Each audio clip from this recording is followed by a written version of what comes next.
My wife walked into our big divorce hearing with a very confident step. She had her rich boss, a man named Richard, standing right there by her side like he belonged there. She was wearing a very expensive and beautiful dress, and she had a huge, bright smile on her face that made my heart feel heavy. She looked me right in the eyes without any sadness at all, and she said, "Today is truly the best day of my whole life. I am going to take every single thing away from you."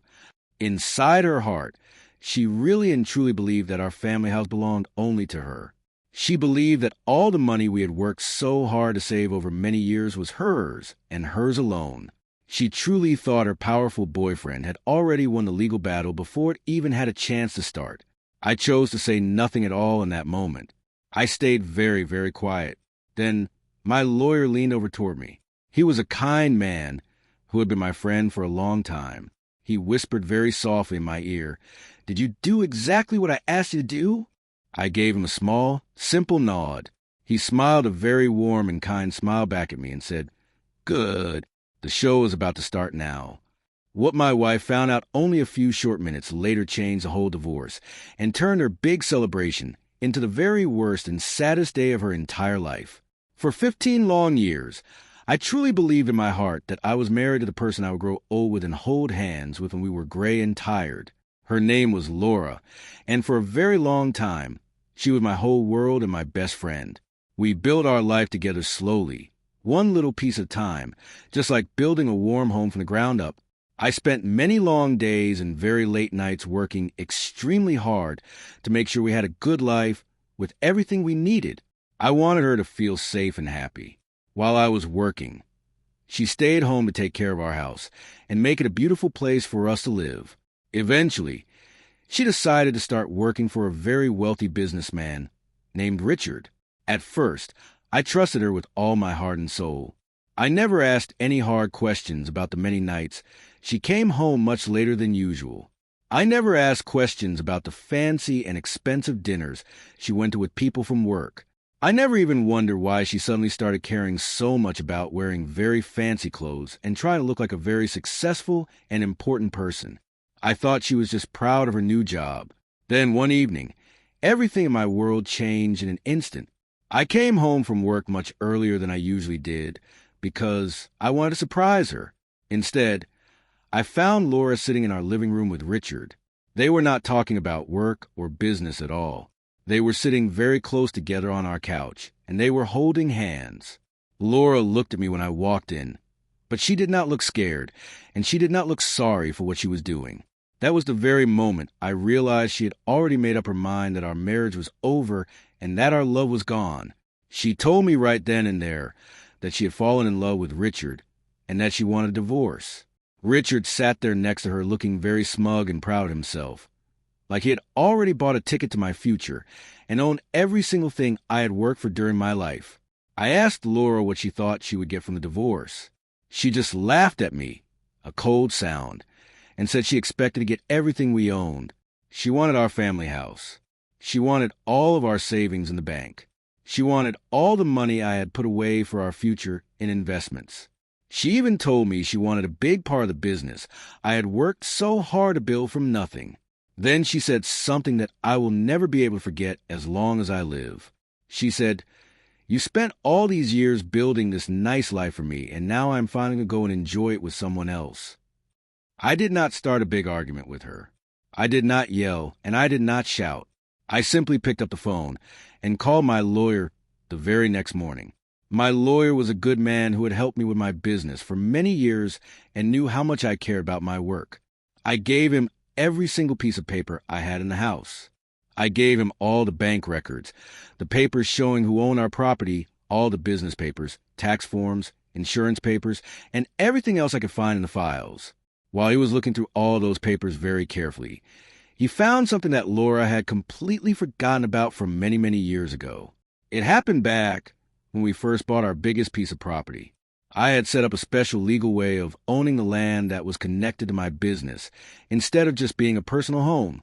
Laura had signed those original papers a very long time ago, without even realizing how important they really were, or what they meant for future. But that was not the only thing my lawyer found.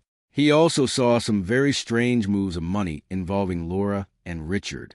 Money had been moved from the bank accounts we use for our home and our daily lives into other secret accounts that Richard controlled. It looked like Laura thought no one would ever notice that the money was missing from our shared life. She was very, very wrong. My lawyer told me that I should not say a single word to her about what we found. He told me to stay very calm and quiet. So that is exactly what I did for weeks. A few weeks later, we finally walked into the divorce hearing room. Laura came in wearing that very expensive and beautiful dress, looking like she was going to party. Richard was sitting right behind her, looking very sure of himself. She looked at me and gave me that big smile again. Then she said the mean words I told you before.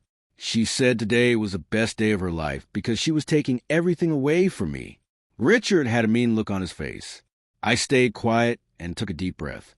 My lawyer leaned in and whispered, "Did you do exactly what I told you to?" I whispered back, "Yes." He smiled. Then he stood up to talk to the judge.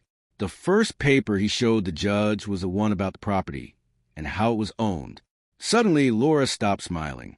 Then he showed the bank records that showed where our money went. Her face started to look very different and very pale. Then he showed the papers about the money being moved to Richard's accounts.